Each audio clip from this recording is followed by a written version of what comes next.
तो आज हूँ फ्राइडे, तो फ्राइडे डिनर अच्छे हमारा चिकेन।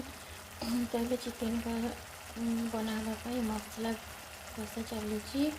तो ये आलू भजा हो जाइए।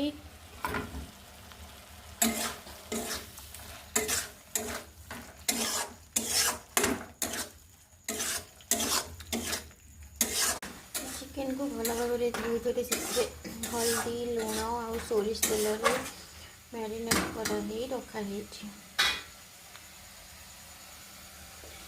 धनिया पत्र सब कटाई चिकेन तरकारी। तो ये आम प्रस्तुति चली चिकेन तरकारी। चिकेन तरकारी एवं आमर प्रस्तुत हो गला।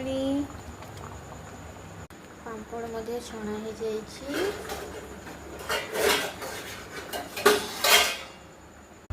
रेडी हो गला आमर ए चिकेन करी। तो आज डिनर अच्छी भात गरम भात संगे कुछ पापड़ सहित अच्छी चिकेन तरकारी। गरम गरम एवं सागे सागे रोषे मुझे खाइबी और बो ये खाऊँ।